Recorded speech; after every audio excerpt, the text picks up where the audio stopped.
매일 아침 하나님과 함께 누리는 하늘의 양식, 오늘 만나. 또 여섯째 천사가 그 대접을 큰 강 유브라데에 쏟음에 강물이 말라서 동방에서 오는 왕들의 길이 예비되었더라. 또 내가 보매 개구리 같은 새 더러운 영이 용의 입과 짐승의 입과 거짓 선지자 입에서 나오니 그들은 귀신의 영이라.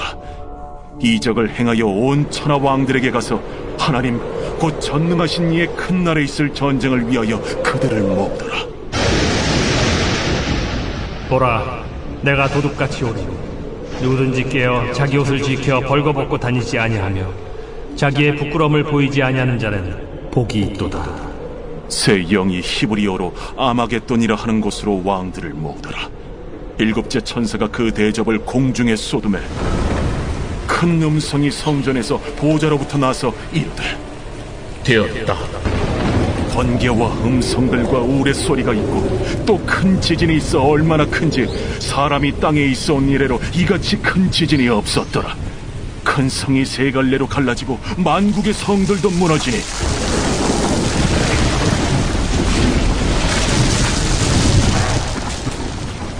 큰 성 바벨론이 하나님 앞에 기억하신 바 되어 그의 맹렬한 진노의 포도주잔을 받으매 각 섬도 없어지고 산악도 간대하였다.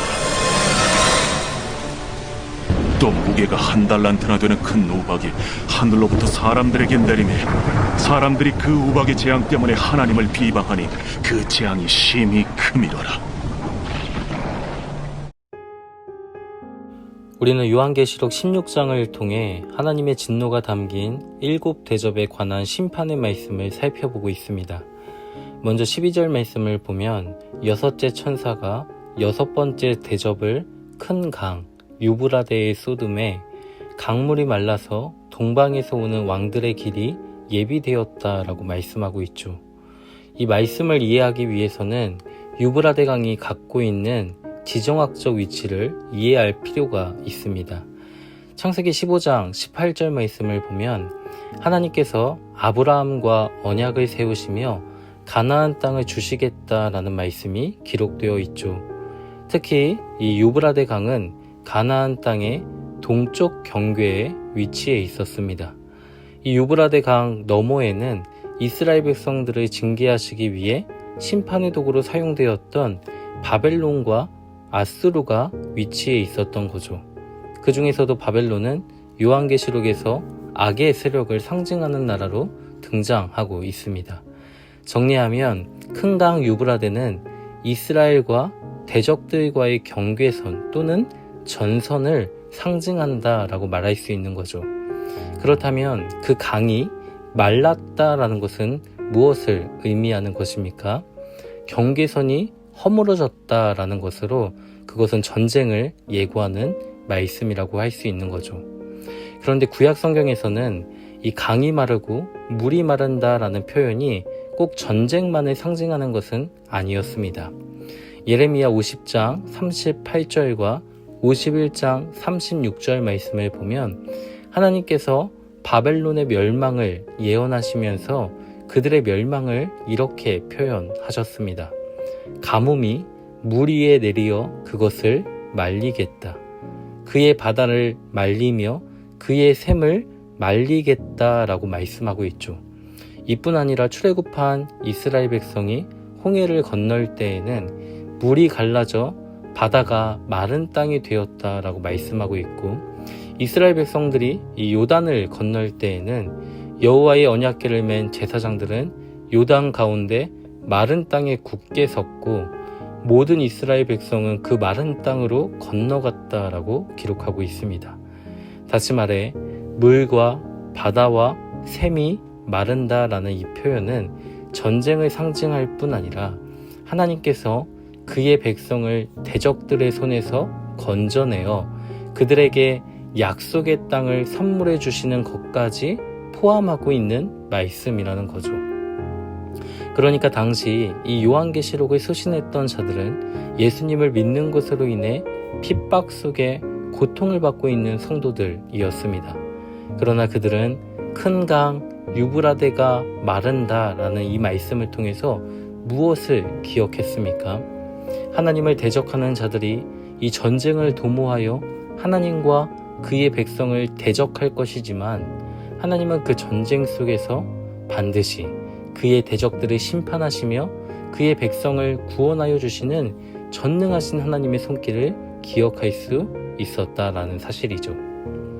사랑하는 성도 여러분, 우리는 특별히 이 전쟁이 영적인 전쟁임을 기억해야 합니다. 13절 말씀을 보면 또 내가 봄에 개구리 같은 새 더러운 영이 용의 입과 짐승의 입과 거짓 선지자의 입에서 나오니 라고 말씀하고 있죠.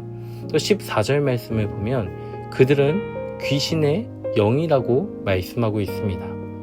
이러한 귀신의 영들이 용과 짐승과 거짓 선지자의 입에서 나와 온 천하의 왕들에게 보냄을 받고 있다라고 말씀하고 있죠. 그런데 그 귀신의 영들이 온 천하의 왕들에게 보냄을 받고 있는 그 목적, 그 이유가 무엇입니까? 14절 하반절 말씀을 보면 하나님 곧 전능하신 이의 큰 날에 있을 전쟁을 위한 것이다 라고 말씀하고 있습니다. 특별히 우리가 이 전쟁을 영적인 전쟁으로 이해하기 위한 두 가지 이유가 있습니다. 그 첫 번째 이유는 이 전쟁의 대상이 어떤 나라와 나라의 전쟁이 아니라 사탄의 세력과 교회 공동체의 전쟁이라는 점입니다. 그 이유는 15절 말씀에 기록하고 있는데 이 전쟁과 관련하여 교회 공동체가 이 종말의 때에 어떠한 영적인 자세를 취해야 할지 보여주고 말씀하고 있기 때문이죠. 두 번째, 이 전쟁을 영적인 전쟁으로 보는 이유는 동일하게 이 전쟁을 다루고 있는 다른 본문의 내용을 통해서도 우리가 확인할 수 있기 때문입니다. 먼저 요한계시록 12장 17절 말씀을 보면 용이 여자에게 분노하여 돌아가서 그 여자의 남은 자손 곧 하나님의 계명을 지키며 예수의 증거를 가진 자들과 더불어 싸우려고 바다 모래 위에 서 있더라 라고 말씀하고 있죠. 또한 요한계시록 19장 19절 말씀을 보면 또 내가 봄에 그 짐승과 땅의 임금들과 그들의 군대들이 모여 그 말탄 자와 그의 군대와 더불어 전쟁을 일으키려는 모습이 기록되어 있습니다. 또 요한계시록 20장 8절 말씀을 보면 용이 나와서 땅의 사방 백성 곧 곡과 마곡을 미혹하고 모아 싸움을 붙이리니 그 수가 바다의 모래 같다라고 말씀하고 있습니다. 이 말씀의 내용들이 의미하는 바가 무엇입니까? 귀신의 영들이 천하 임금들을 모아 전쟁을 일으키는데 그 전쟁의 대상이 누구라는 겁니까? 말탄자, 다시 말하면 그리스도가 그 전쟁의 대상이었고 또한 그의 군대, 곧 성도와 교회 공동체가 그 전쟁의 대상임을 말씀하고 있는 거죠. 그러니까 요한은 이 예수님의 재림의 때에 있게 될 그 치열한 영적인 전쟁의 상황을 오늘 본문을 통해 우리에게 말씀하고 있는 겁니다. 그러면 사랑하는 성도 여러분, 이러한 영적인 전쟁의 상황 속에서 하나님의 백성들은 어떠한 자세를 취해야 할까요? 오늘 본문 15절에 이렇게 말씀하고 있습니다. 보라, 내가 도둑같이 오리니 누구든지 깨어 자기 옷을 지켜 벌거벗고 다니지 아니하며 자기의 부끄러움을 보이지 아니하는 자는 복이 있도다 라고 말씀하고 있죠. 요한은 이 갑작스러운 예수님의 오심에 대하여 내가 도둑같이 오리니 누구든지 깨어있으라고 말씀하고 있습니다. 깨어있을 뿐 아니라 자기의 옷을 지키라고 말씀하고 있죠. 그 이유는 잠자는 상태로 있다가 벌거벗은 채로 주님을 맞이하다가는 부끄러움을 당할 수 있기 때문이라고 말씀합니다. 사랑하는 성도 여러분, 깨어있지 못하고 잠자는 자는 자신의 옷을 지킬 수가 없는 겁니다. 주님이 다시 오실 때 벌거벗은 수치를 보여줄 수밖에 없다라는 거죠. 특별히 구약에서는 이 벌거벗고 다니며 또는 자신의 부끄러움을 보인다라는 이 표현을 우상 숭배에 동참하거나 하나님께 범죄한 이스라엘 또는 다른 이방 나라들을 정죄할 때 그렇게 사용을 하였습니다. 그러나 반대로 옷을 입다라는 표현은 하나님을 경배하며 경외하는 백성들의 모습을 나타내는 표현으로 사용되었다라는 거죠. 이것을 오늘 본문 말씀에 비추어 우리에게 적용해 본다면 너희는 짐승을 숭배하라는 압력에 굴복하여 우상을 숭배하는 일로 인해 그 하나님의 심판을 자초하는 일이 없도록 주의하라고 우리에게 당부하고 있는 말씀이라는 겁니다. 특별히 옷을 지키라는 권면의 말씀은 성도의 신분을 지키라는 것으로 이해할 수 있는 거죠. 용, 짐승, 거짓 선지자의 입으로부터 나온 귀신의 영들이 이 전쟁을 일으키며 성도로 하여금 하나님을 떠나 우상을 숭배하도록 미혹할 것이지만 그 전쟁 가운데 너희는 흔들리지 말고 깨어 그리스도로 옷 입고 하나님을 깊이 사랑하고 그 하나님을 섬기는 성도의 삶을 이 땅에서 살아낼 것을 우리에게 말씀하고 있다는 거죠. 사랑하는 성도 여러분, 하나님께서 우리를 부르시고 또 보내신 자리에서 오늘을 살아갈 때 우리를 흔들고 또 우리를 넘어뜨리고 또 우리를 일어서지 못하게 하는 수많은 영적인 전쟁들이 존재할 것입니다. 그러나 그 영적인 전쟁들을 우리가 담대함으로 맞이할 수 있는 이유가 있다라는 거죠. 17절 말씀을 보면 일곱째 천사가 마지막 일곱 대접을 이 공중에 쏟음에 큰 음성이 성전에서 보좌로부터 나서 이르기를 되었다라고 말씀하고 있습니다. 되었다. 무슨 뜻입니까?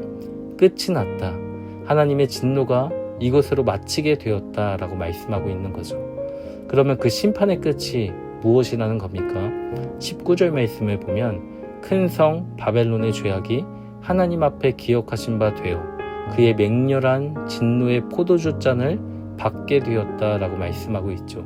또 20절 말씀을 보면 각 섬도 없어지고 산악도 그 자취를 감추었다라고 말씀합니다. 무슨 뜻입니까?